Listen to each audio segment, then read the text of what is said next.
Okay.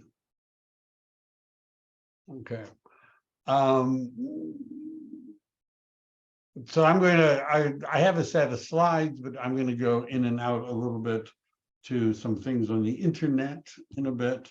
But what happened in 2022, and more importantly, what's this going to affect your business in 2023? So some of this comes from the California Association of Realtors. They have released their predictions for 2023, which sometimes in the past they've been, right, sometimes not so much. Let me see if I can put this over to the side. I don't know. I'll move it up there. All right. So going back, I'll get it going. All right. So this is their overall predictions for 2023, that inflation is going to moderate, but it won't be as low as it was. The economy is slowing, but it's not going to be that bad. Interest rates are going to go down, but they're not going to be like they used to be. Home sales are probably going to go down, and we're going to talk about why that might be true. It isn't necessarily because buyers don't want to buy, it's because we don't have a lot of inventory. There's some uncertainties, that's an understatement. And we're going to talk about some of the market conditions that create supply problems as well as overall demand, right? Which is supposed to continue.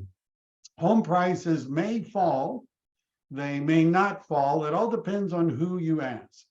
And we're going to go through what some of the predictions are. Real estate is a very local thing. So what's happening in the nation may not be what's happening in California. What's happening in Silicon Valley is probably not what's happening in LA and Orange County. In fact, I know it's not quite the same. But anyhow, that's sort of the overall picture. We're going to talk about how you're going to use this in dialogues that you're going to have with your clients. So what happened in 2022? Most of this is based upon November statistics because we just did December. I'm going to run some updates on that, but the stuff released by the California Association of Realtors, they take 15 days or so. So on January 15th, we're going to have all the numbers from CAR for December. You can run them in your MLS as I'm going to show you. But when we're looking in November, which areas had price declines, the San Francisco Bay Area leads the way with a 5.8% decline. And that's to a large extent because of San Francisco, right? It's true for, I'm going to look at some numbers for Santa Clara County and talk about getting numbers elsewhere. Central Coast, notice they had a price gain, actually, year over year. Southern California, there's a lot of people that want to move there because it's cheap. Southern California, about even in terms of the median price. Central Valley, a little bit of a drop.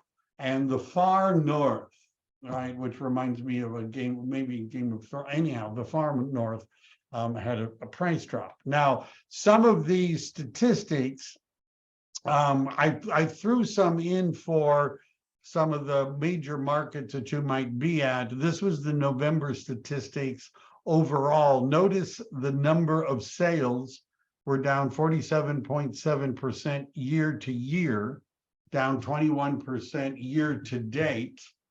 And that's the percent change, I guess. So sales are down, prices are down a teensy bit. Unsold inventory, this is also known as the absorption rate. I'm going to talk more about that a little bit later, is at 3.3 months, and 24 days is the median days on market, which I'm going to tell you isn't that bad. Right? I know it's not like 9 or 10. So I put together a few different counties, and every major city, they have one of these graphs. For November, December, as I said, won't be ready to the 15th. Santa Clara County, the median price in November was 1.6, which is down a little bit from last November. Sales are down a lot, for almost 50%. and active listings are almost doubled, like the percentage change from last year. Now, we're just talking about the month of November, not the whole year, and November and December and even most of January are generally slower months. Median days on market is 14.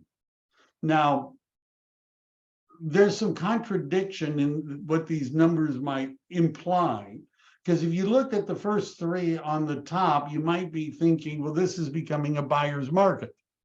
Prices are dropping, sales are down, listings are up.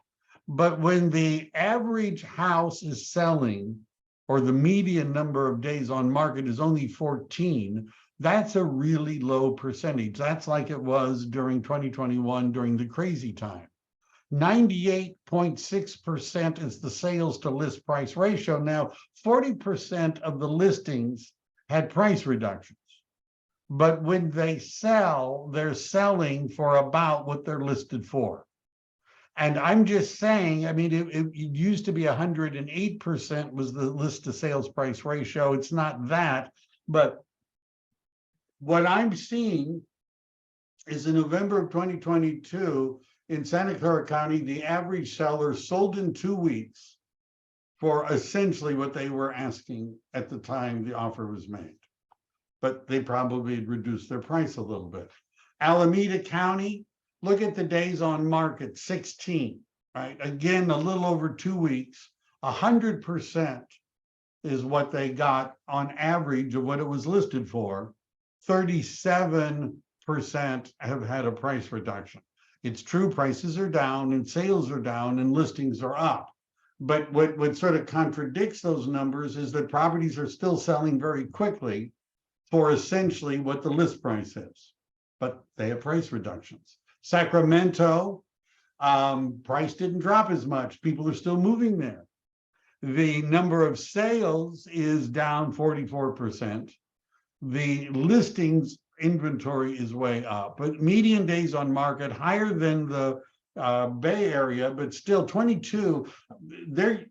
I've been doing this for a long time, and it was quite common that 40, 45 days on market would be about normal, right, before you would sell a house.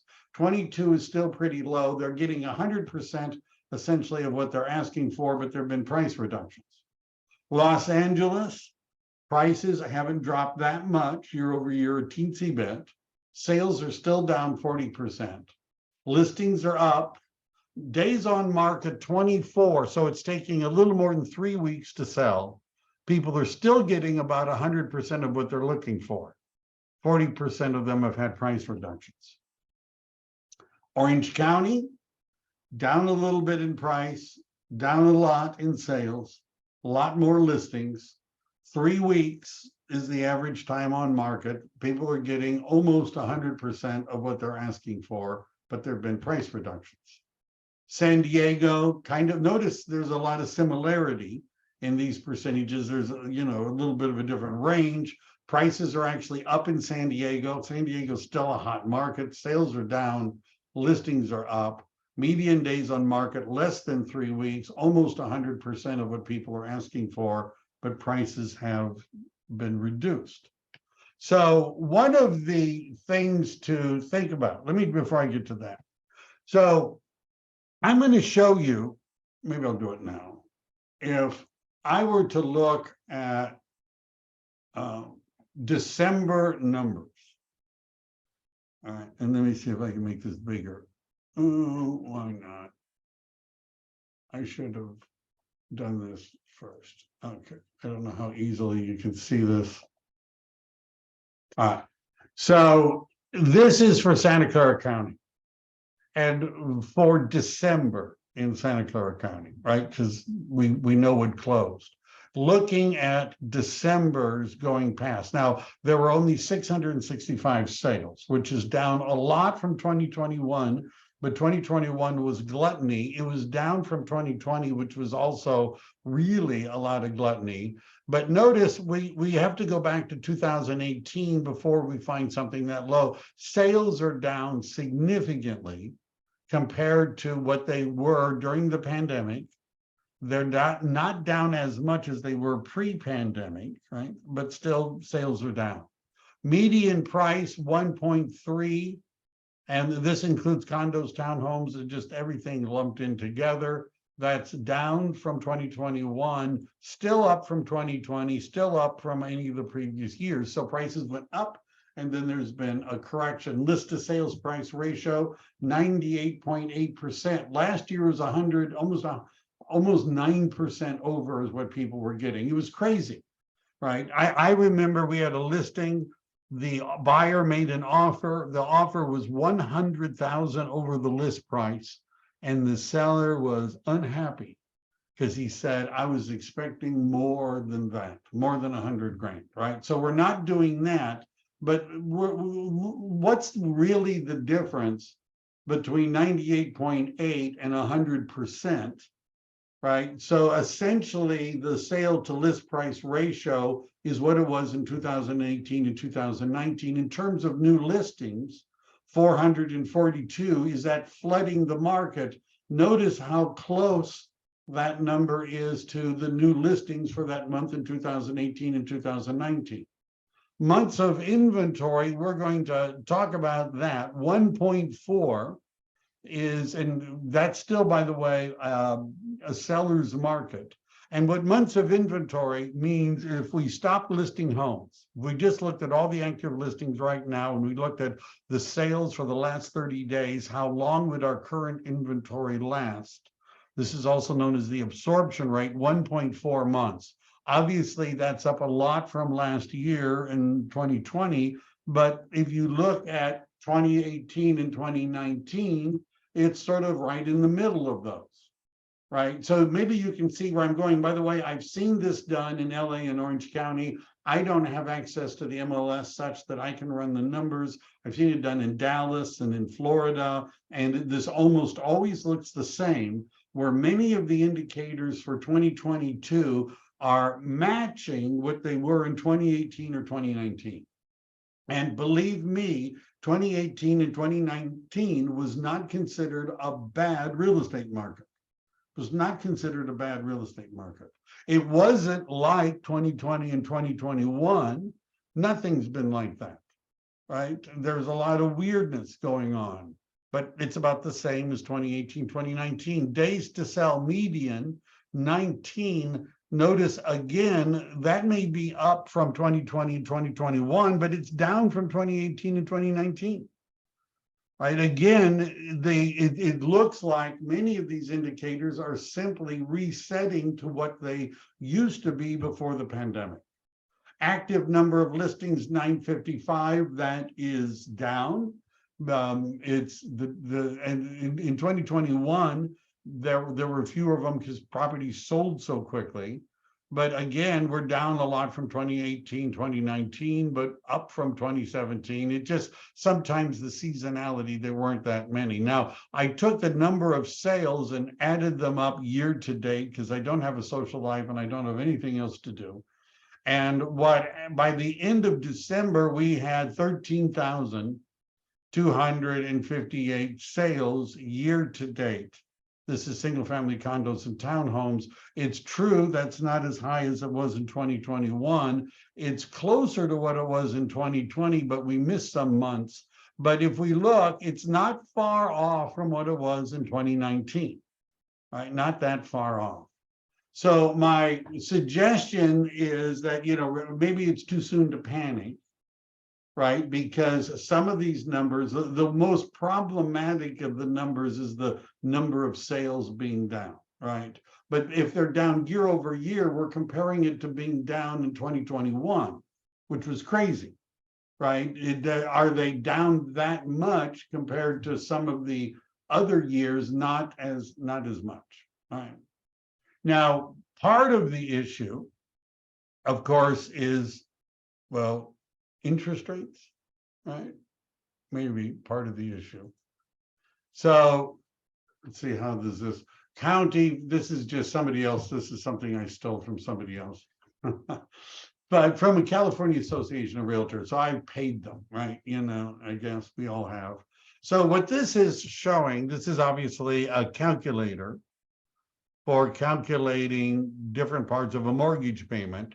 So right now, the interest rate on this particular one, you can see over to the left is 3%, right? Remember that those days? So the monthly payment of $3,750 would allow you to buy an $829,000 property, all right? And 3.0, 829, given that monthly payment. Now, if we look at what happens when the interest rates get to 6%, that same monthly payment produces a purchase price of $630. If we say, well, what happens at 8%? That same purchase price, I mean, that same monthly payment now is $534,000. You're welcome to jump in, Jody, at any moment if you feel like, moved to do so. So does increasing interest rates affect the purchasing power? The answer is, oh yeah, right? And it can affect it a lot, right? So that's part of the reality. Now we're going to talk later about some things that you might be able to do about that. And it's sort of well, what are we going to wait to? Are we going to wait or not? And we're going to talk about where interest rates are likely to be, and but who knows for sure? It's a prediction. So one of the questions that when people say, well, I'm going to wait for interest rates to go back down to 3%, that might not ever happen. Right? I'm just saying, right? That may never happen. Well, how about 4%? That might not happen, not in our lifetimes, right? It was so low for so long that the chances that it's going to go back down to those lower than 4% levels in the near future is perhaps unrealistic. So the interest rates may go down to 6. They may get down to 5 something. They might be in the 7s, but they're probably not going to be in the 3s or 4s. So the question is, are you, if you're going to wait, you may have to wait a really long time. And by waiting a long time, prices are likely to continue to rise, which means and interest rates may not go down right away. And if interest rates do go down, you can refinance, right? Remember, you marry the house, but you only date the interest rate. So this is a good exercise, right? So that you have an idea of what's happening when interest rates go up. Any comments, Jody? Or all right. Hey, yes. I'm not forcing you to talk. No, you're right. Yeah, oh no, it's okay. Yeah, I mean, with it, I can get into a whole bunch of stuff about interest rates, but you're spot on. Basically, people that are saying they're going to wait, they're going to wait, they're going to wait. Well, that's not the way you think about buying a house. Focused on just the interest rate. The only reason people are just focused on the interest rates because that's all that people have been talking about for the last 8-9 months. Right. So I say this a lot in my calls about changing the narrative out there, and that's something that we're going to have to do to help people understand the whole benefit of buying a home. It's not just the interest rate, obviously, appreciation. And a lot of people are missing out on appreciation because they're so stuck on the interest rate. So, I'm with you, Mike. I understand totally what you're saying. And yes, it does affect your purchasing power. There are ways around that. There's, rate buy downs. There's the 7 or the 5-year or 10-year ARM to get you in the 5s. I'll talk about how you can qualify for that on my call next Thursday. But there are things that we can say, and I'll give you guys some scripts then that we can say to help overcome that objection. Right. And if prices are going down, it's one of the reasons prices are going down is because the purchasing power of buyers has gone down. It's called supply and demand, right? And so when money was so cheap, people were, bidding $100,000 over. Why not? Why not? Right? Not a big deal. But so there's less of that. But prices have dropped some. How much are they going to continue? We don't know. So California has released its 2023 survey Some of this I may have already covered. What they predict, and they're not always right about this, but a decline, 7.2% decline in terms of home sales. They predict a 5.7% increase, however, in the median home price next year, 5%. By the way, historically, the average increase in home prices in the United States is about 4% a year, right? In California, it's been higher than that. So if it's 5%, just as an example, and somebody buys $1 million property and it appreciates 5%, then that means it's appreciating $25,000, right? Isn't that right? And I'm so bad at this. So if you have $1 million property and it goes up 5%, that's $50,000. If you divide that by the 12 months that you'd be making a payment, it means that the property is appreciating at a rate of $4,166 a month. That's how much it's appreciating. And because this compounds, because the next year, if it goes up 5%, that's 5% above the 5% increase last year. It compounds. But if you just did the arithmetic, that 4%, that $4,000 a month appreciation in the long term is offsetting their mortgage payment. You understand? They don't get the money right now because it's a buildup in equity, but they're going to get the money when they sell the property. It is offsetting the mortgage payment and the interest, right? Yeah, they're paying X amount in interest, but they're getting Y amount of appreciation, and the appreciation is oftentimes greater than the amount of interest. I'm just saying. Housing affordability is not supposed to be great in California, but we knew that. So questions that I get asked, maybe you too, is the housing market going to crash? The general consensus is it's not going to crash or trigger a recession. And in fact, what is somewhat a new phenomenon is that real estate leads out of a recession, like in 2020 when the pandemic hit. Instead of that bringing down the housing market, it went up, and it helped with that. The majority of real estate professionals, this is surveys done by the National Association of Realtors, don't believe that there's a bubble. And one of the interesting statistics, and this is from Realtor.com, and they go through June to June, right? But anyhow, investor activity was consistent in 2022. Every month, there's about 100,000 properties purchased by investors. Now, the reason why that's interesting is because the investors are like the canary in the coal mine, to use an old metaphor, of what's going on in the market. When the market is crashing, they're the first to leave. It's the investment properties that get foreclosed on first, that become bank-owned properties, and the investors pull back. But the investors aren't pulling back, right? They're still buying. And the smart investors generally choose to buy when interest rates are high. And the reason they do that is because they know that interest rates will eventually go down. And if they're buying when interest rates are high, there's more properties on the market, there's more price reductions, it's easier to negotiate. There's less competition because all of the amateurs are sitting on the sideline waiting for interest rates to go down again. The investors move in. Of course, if you have cash, you don't care about the interest rate so much. But even if you don't have cash, interest rates are going to go down. You buy when interest rates are high so you can get a good deal, refinance when it goes down, and investors are still buying.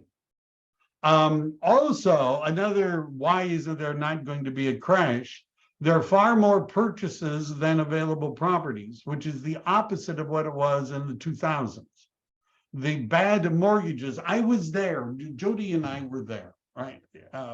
We were participants in the 2000, the craziness of 2007 and 8 and 6, and when the market went down in 2008, 2009, you could get loans for people that could barely fog a mirror, right? It was crazy. Those loans have been pretty much eliminated. It's much harder. You need a down payment. Other reasons why we don't expect a crash is that there is a housing shortage. Right? There are more people that want to buy and rent than there are houses available due to a lot of factors. We don't have as many bad mortgages. So, for example, even if a recession were to occur in 2023, they don't expect the widespread unemployment that we had during the 2008 and 2009. It's also predicted to be much briefer. And that people can sell their properties. What was happening back in 2006 and 7 and 8 is we were doing 100% financing, right? 100% financing, stated income, liar loans, and people didn't have any equity because when the market went, they didn't have any equity. Now, the vast majority of people have equity. That's supposed to say 2023, but I'm going to skip that. Housing market, that's supposed to be 20. We'll go on. The other reasons that are driving, and this is important to understand in terms of where the marketing is going to be focused on, is millennials and Gen Z are still breeding. They want they're forming households. They want to buy a house. There's a greater number of millennials than there were baby boomers relative to the size of our population. 30% of the buyers are first-time buyers, and most of them are under 40, which means they're in the millennials and Gen Z. That group still exists. It's still growing. They want houses. There's unlikely to be a decline since home inventory hasn't grown in 10 years. There are lots of issues with building more homes. There's supply chain issues, there's land issues, there's regulation issues. So the demand is still going to be strong, and if not rising as a result of this, while inventory is still lagging. What happens when you have increasing demand, but they're not building enough homes is that the price is going to go back up. It's driving up home prices. That's why experts don't believe the market is going to crash like it did. Why did it go up so fast in the last 2 years? It was pandemic in a supply-demand imbalance, right? Interest rates were really low. People didn't have anything to do, I guess, so they were looking for properties and buying and that sort of stuff. It's going to take many years for home builders to add enough new supply to balance the market. So this is what CAR thinks is going to happen in 2023. You'll notice that they believe that the sales of homes will be down 7.2%. The price is going to be down 8.8%. Affordability index is going to be down, and the 30-year fixed rate mortgage is going to be down to 6.6%, which would be not too bad. Did I really want to talk about this? Let's talk about a couple of other forecasts, and then I'm going to get into what to do and what to say to people. All right. So part of the reason I'm including some of these other experts is so that you can see there isn't a consensus as to what's going to happen. Right. So the Greg McBride, who is with Bankrate, right, well-known, believes that they're going to pull back, right, because inflation pressures may ease. That home sales, depending on who you ask, are either going to go up or down, depending on who you ask, right? The average is a projection of 5.1% in terms of sales. This is a national thing, but it varies on who you're asking. They don't really know for sure, but you can see they're looking at sales going up by 5%. How much are properties going to appreciate? Again, it varies, right? Because CAR says one thing, NAR says another thing. Freddie Mac, MBA, the Mortgage Bankers Association, Fannie Mae, Zellman, they all have their own ideas. Realtor.com's economists think it's going to go up 5.4%. Zellman thinks it's going to go down 5.1%. You know, it's kind of hard to say. We really don't know, right? We really don't know, but, and it could be very different in your neighborhood. How about foreclosures? Should I get my REO certification? You know, study up on doing broker price opinions, right? Get into that market. It wouldn't hurt to study that, but we're not really expecting a tsunami of foreclosures, right? Because most homeowners aren't going to go underwater. They're able to sell and pay off their loan, right? And they've also added a lot of things where with loss mitigation, this is involving short sales and things like that, where the lenders are being more cooperative than they were back in 2007 and 2008. And so it's going up some, but it's not very high compared to past years. What about mortgage rates? It depends again on who you ask, right? CAR economists think it'll be under 7. This guy thinks it's going to be 8.7. Others think it's going to be 8.25. We don't know, right? But it's probably, I'm actually expecting the spring selling season to be robust. I think interest rates are going to be lower than they are right now, you know, but that's my Devlin prediction. 3 different scenarios for what interest rates might do. This is from a National Association of Realtors economists. Scenario 1, inflation is high. The Fed is going to have to raise interest rates repeatedly. That'll put them up to 8.5. Scenario 2, the price index is responding better.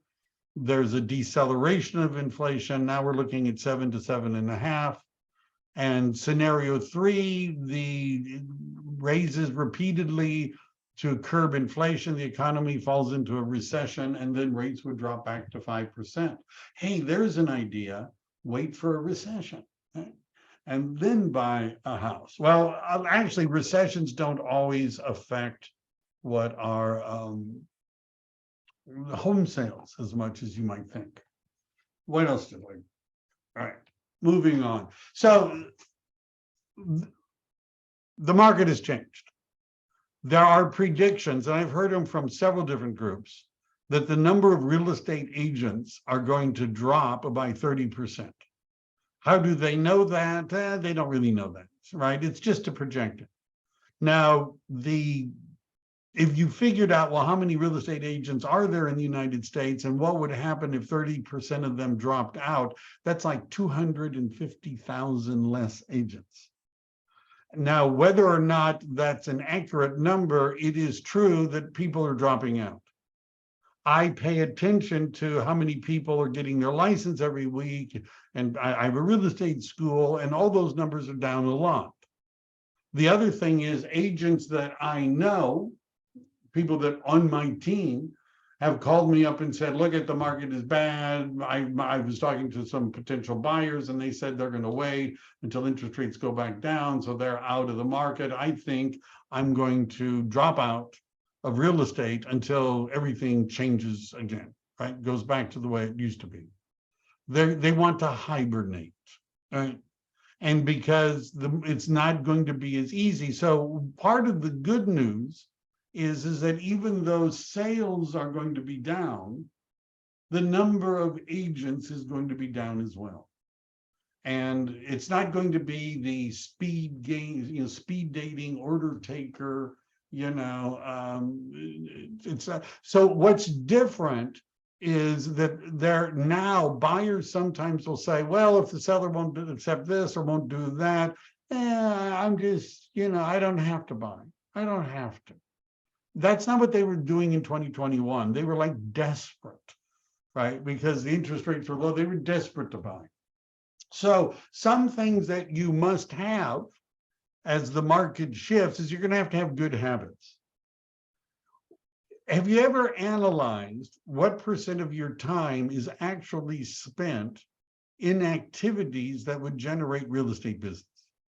So even if you were working at real estate in a 20-hour work week and you weren't that busy with transactions, so you were going to spend 80% of your time focused on getting clients out of a 20-hour work week, that comes out to like 16 hours or so a week. And if you divide that by 5 and round it down, that would be 3 hours a day of doing activities to connect with people and talk to them about real estate. 3 hours a day.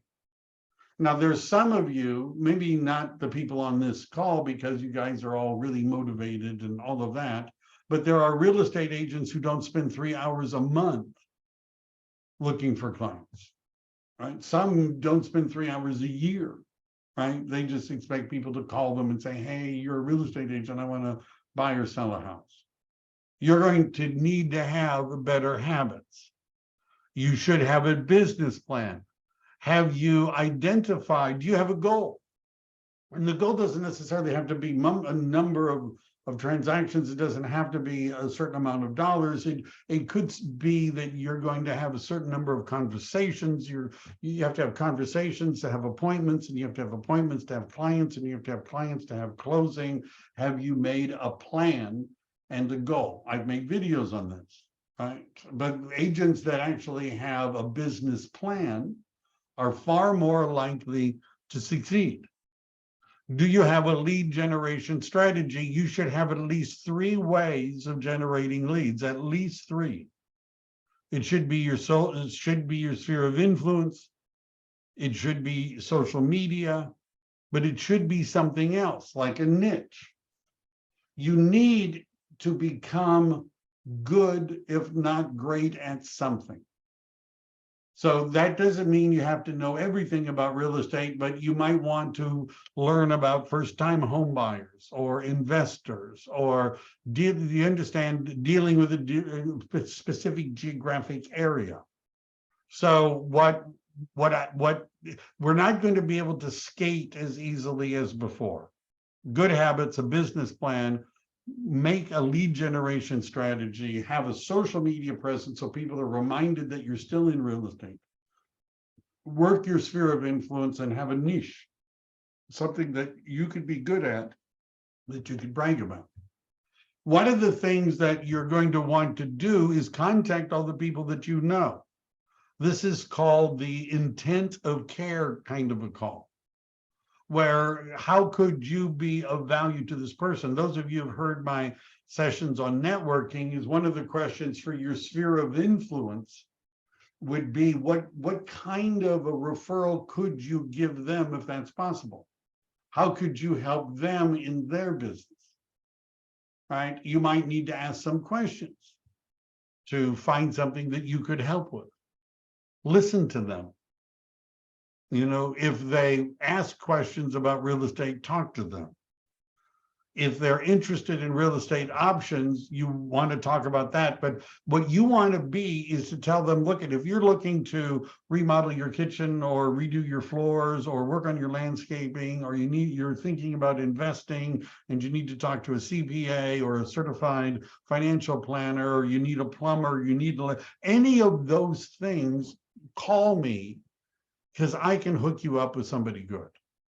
Those of you that have watched a lot of my videos know that I'm big on, you're going to need to have your own posse of all of those kind of vendors, window washers and house painters and house cleaners and CPAs, and you want to connect with your sphere of influence and say, look, I realize you may not be buying or selling or investing in real estate in 2023, but you might want to talk to a CPA. You might want to do something with remodeling. And I just want you to know that I can be a resource. So an example would be, hi, it's Mike with the Realty. So glad I got you. Have a couple of minutes. Wish you a Happy New Year. Hey, that would be a good idea. How are you doing? How's the family? Everything going well? You know, what's happening? A sophisticated script. So some questions are a natural segue into a conversation about real estate. Do you have any questions about the state of the market? Have you compared the value of your home with price trends in the market?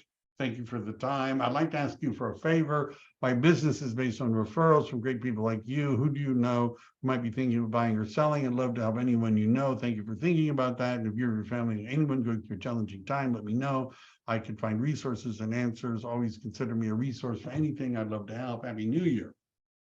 Right? It's a script, right? That you could use, modify, but you might want to take this opportunity to talk to everybody that you know.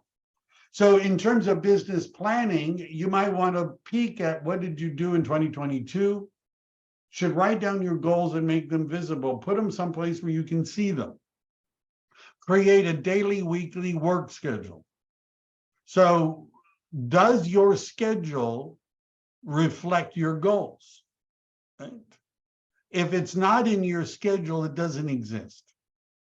And it's oftentimes not about selling real estate, it's about following a schedule. Those of you that know me know I'm very time blocked. It's very difficult. It's harder for me to say, oh, when I'm free, I'll talk to you about it. That's why I have, I make appointments. Sometimes I have 7 of them at a time. Get a calendar. Write down a marketing plan for each of your sources of business. And do you have any other growth or personal plans? For example, getting certified by EXP in the affinity program, the relocation program, the investor program, the REO program, the commercial real estate, what other kinds of things do you want to learn how to do? So the other thing that I would recommend if you want to survive in 2023 is to become a market expert. And the ability to know what's going on in your market will give you would help you compete against people that are doing more business than you. So you might want to be following inventory and active to pending ratio. What I mean by that is one of the things oops, come on. All right, move it over here. It's always in the way. One of the things that you might want to look at is, for example, I'm doing Santa Clara County, and I'm using Matrix because it's what we've got. You have a system that may be a little bit different, but if I'm looking in Santa Clara County right now for active listings, there's 890.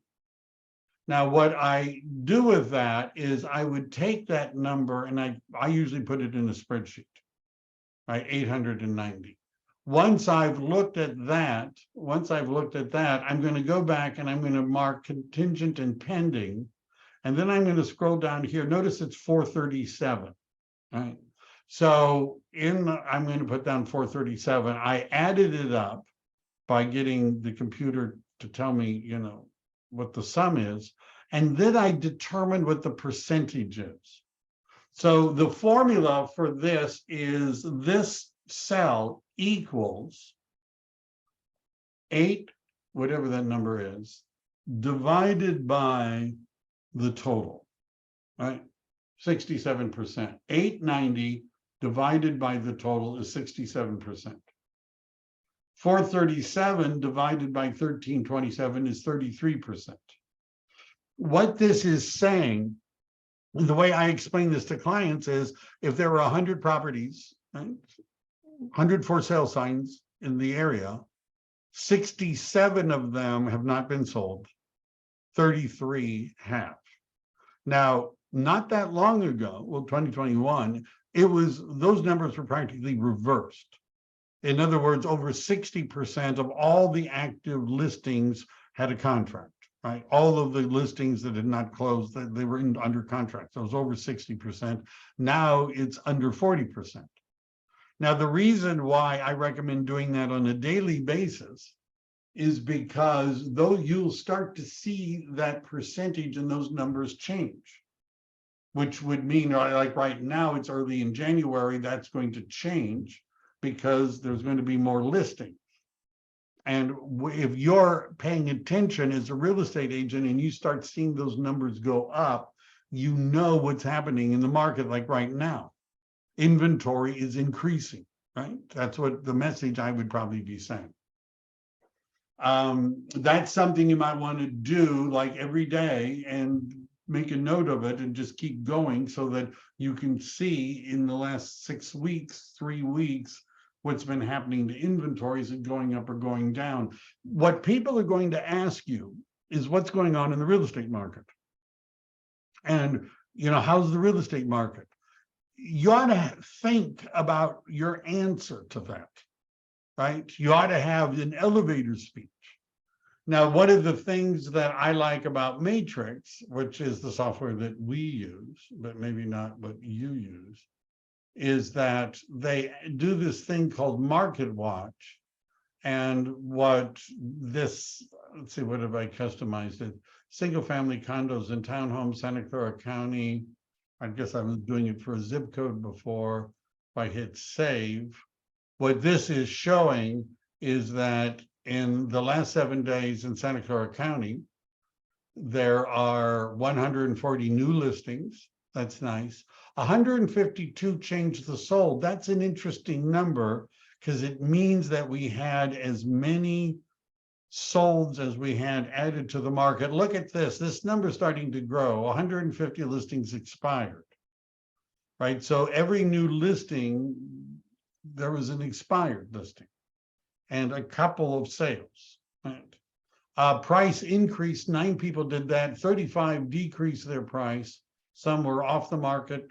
Transactions falling through, which is something to pay attention of when the market is really bad and buyers are they just won't close, right? But we're not seeing that yet. And so it's just something that you could look at every day, right? And you notice you could change this if you wanted to. You need to know what's going on in the market. Let me just say that. Right? You need to know what's going on in the market. How many price reductions are there? What is the average or median price in your area? What is the average or median days on market?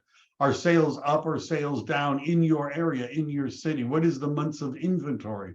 What is the list to sales price ratio? If you're the local area specialist, is that what you tell people? Right, I'm the local area specialist. You ought to know this stuff, right? You ought to know what's going on in the market. Why would somebody want to sell now?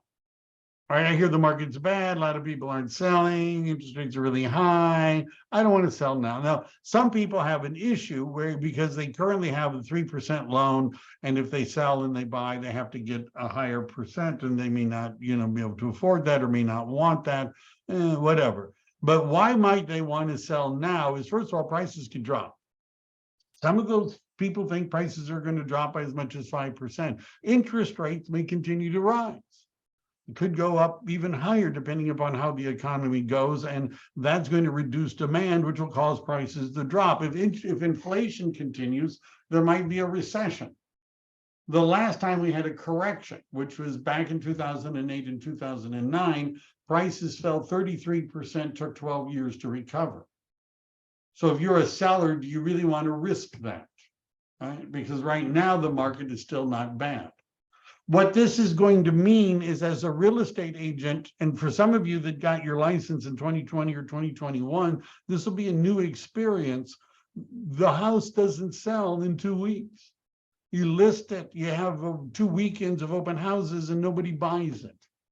So if that means I ran an ad back in the crazy market, and the ad said, name your price. Basically, I was telling homeowners, just throw out a ridiculous number and we'll list your home for that. Somebody asked me about that ad lately. The market's gone. So properties need to be priced to sell. You have to reflect the market. You have to learn about price reductions. How do you get your seller to reduce the price? How to boost the property, right? Do you have a plan for what you're going to do 3 weeks into the listing, right? So what do? You list the house. I'm going to put it on the MLS. I'm going to put a before sale sign. I'm going to make a flyer. We're going to do 2 weekends of open houses. Okay, you've done that. Now what? It still hasn't sold. What's your week 3, week 4, week 5, week 6?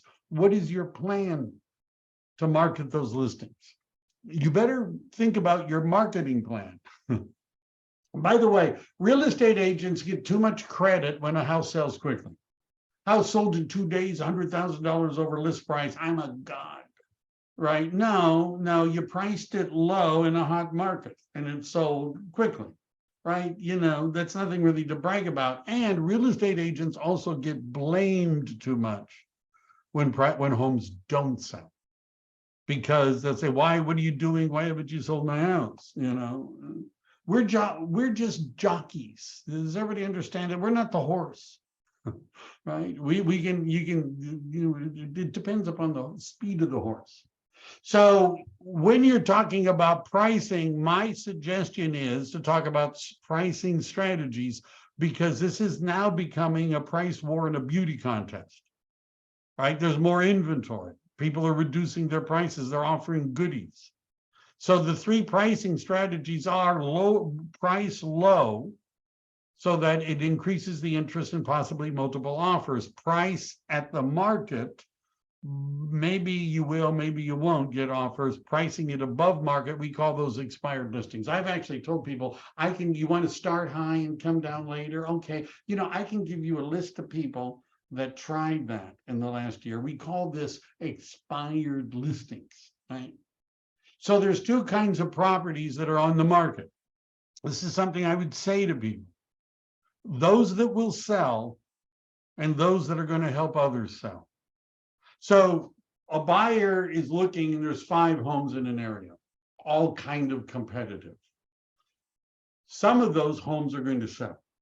And one of the ways in which they sell those homes is they point to one of the other homes and they say, "Look at how much better this deal is than that one." So if you're pricing high above the market, the other agents are going to use your listing to sell their listings. By the way, it gets worse, because when they sell their listings, it creates comparables for the appraiser, which are at a lower price than what you want. Which means even if you can manage to convince somebody to pay your higher price, what happens if they have an appraisal contingency and the other sales, those comps pull down the price? You see the problem. So do you want to price your home so that it's going to sell? Or do you want to price your home in such a way that other agents use yours to sell theirs? Which would you rather do? These are conversations. I'm going to talk more about it to the people on my team, but these are conversations you're going to need to have. Why buy now? Because prices may go up, right? They may not go down. Interest rates may not go down for a while. Plus, we've got price reductions. Sellers are negotiating. There's fewer multiple offers. There's less competition, right? All of those are reasons why now may be a good time to buy. There's loan options. Jody had mentioned there's the 5-1, 7-1, 10-1 ARM, which is a hybrid ARM, which means it's fixed for 5 years, 7 years, 10 years, and then will adjust after that. And those are at lower interest rates. There's also what's called a 2-1 they're buy down programs. A common one, not the only one, is a 2-1 buy down. And what a buy down is when money is paid up front to lower the interest rate. Now you might be thinking, well, my buyers don't have enough money to buy down their interest rate. Sellers might be willing to give a credit to buy down the interest rate. In fact, what I'm seeing now is people that are marketing properties, rather than lowering the price, they're offering goodies. They're offering a buy down. We'll give you $20,000 to buy down your interest rate. Right? So you're going to need to know about these options. Dialogue. If you wait to buy when interest rates are low, then you'll be competing with all the other buyers who are also waiting. Would you rather, that should be not rater, but rather have a low interest rate and pay $100,000 over the list price without contingencies, or a higher rate that you can refinance later and get a great deal on your home? Currently, it's a buyer's market. If you wait for the market to change, it's going to be a seller's market. one of the conversations, like this agent called me up and he said, well, my buyers don't want to buy because they want to wait, they're going to wait, right? For what, right? Well, for the market to change. So what is a buyer's market? And what is a seller's market? And when I ask agents, define a buyer's market, I hear a bunch of stuff like, there's a lot of inventory. How about this? A buyer's market is defined by a phenomenon where most buyers are not buying. What the characteristic of a buyer's market is people are not buying. That's why it's called a buyer's market, because there are very few buyers. So most buyers don't buy in a buyer's market. When do you think most buyers buy? The answer is a seller's market. That's why it's called a seller's market, because everybody is buying. Now, if you just think about this, would it be strategically better to buy a house in a buyer's market or buy the house in a seller's market? I mean, just, obvious answers only. You would probably want to buy when it's a buyer's market, and you'd want to sell when it's a seller's market. When do most sellers sell? And the answer is they sell in a buyer's market. That's why it's called a buyer's market, because everybody wants to, you have all these properties to choose from. So sellers are selling in a buyer's market, buyers are buying in the seller's market. It's crazy. And one of the conversations you should be able to have with clients is to explain to them, sell in a seller's market, buy in a buyer's market. Yeah, why not? What is a buyer's market or a seller's market? There are differences of opinions, right? You'll find this graphic all over the internet. Neutral, normal is between 6 and 7 months of inventory. We haven't had that in Silicon Valley since 2008 and 9.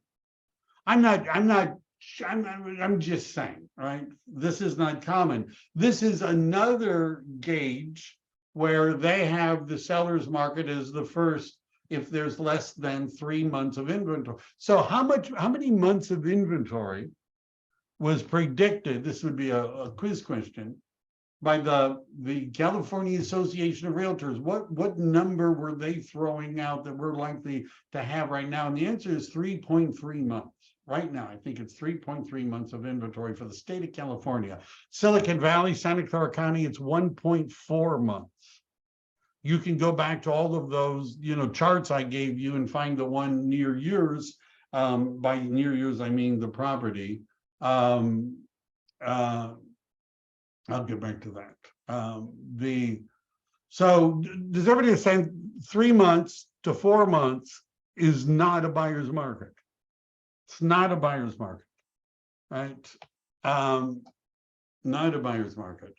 And even using this gauge, we're neutral. Again, it's not a buyer's market. Now, one of the questions, let me just see. Let me just finish this up and then I'll answer a couple of questions. This is from CAR, as you can see. Consumers are going to need advice. People are moving into new markets, buying new product types. There's lots of noise, more negotiation, new financing options. Affordability is decreasing. This is a good time to buy and sell. This is, again, from CAR, where it sort of breaks down what some of the issues might be, like repeat buyers and sellers that are 55 or older. There's Proposition 19, saves you on property taxes, that sort of thing. And I wanted to throw this in. Now, one of the questions was, what about people thinking about selling a small home and buying something bigger? Well, that's a good thing. Generally, when people buy up, they buy up by about 50%. If they wait, so their price is lower, right? Because prices may have gone down. If they wait for their price to rise, it means the one they're buying, that price is going to rise too, which means they're going to be paying more. They'll get more on their sale, but they'll pay more on the other one. It's better to buy up when the market is down than to buy up when the market is up, because the upside, which is bigger, is going to cost more. I hope that. All right. Yeah, the rental market is booming. We rented a part of a duplex. It was crazy. We had like 12 people apply within 24 hours. So the market is not bad, right? First time buyers, now is probably going to be better. Repeat, anyhow, I've given you maybe more than you wanted. Any other questions, concluding remarks? That's my, brag thing. I'm a certified coach with Success Coaching, but any questions about this? I have a question, but it's not regarding to that. But I have one more thing to add into it. I saw your program about the video about the the manufactured home. I found it very interesting, and I use those things to my new buyer, and they really like my knowledge. And thank you to you about it. And second thing I want to add, nowadays I have never seen, because I'm new. Nowadays, people, the agents are putting houses without inspection. So we put inspection contingency. So can you explain a little bit about inspection contingency? How does it work? I'm just really sorry. I don't have a lot of knowledge about it. Maybe that will help people. Right. So first, are you paying me a referral fee on that client that likes what I told you? Yes, you are my boss. I know that. Thank you so much for that. Just kidding. Really So, appreciate it. outside in Silicon Valley, about 90% of the listings have inspections, right? Something very close to that. It's a very high percentage. Property inspection, a termite inspection, they get everything together. I have a listing in Fremont going on the market. We're getting everything we can together, right? I just closed a listing down in Watsonville. We had everything. Now, the reason you do that is so that the buyer can make an offer that it's not contingent on inspections, because you got a property, you've got a termite, you've got all that stuff. If you don't have that, and outside of Silicon Valley, the percentage drops to where most areas it's 10%. It's reversed, or they're providing actual, inspections. Now, the downside of that, the upside, the reason why sellers don't do it is they don't want to pay for it. But the downside is it gives the buyer the ability to renegotiate the contract in the middle of escrow, because they're going to find stuff that's wrong. They're going to find stuff. And the wording of the residential purchase agreement, this is the exact words for the inspection contingency. It says the buyer's acceptance of the condition of the property and any other matter affecting the property is a contingency of this agreement, which is a get out of escrow free card.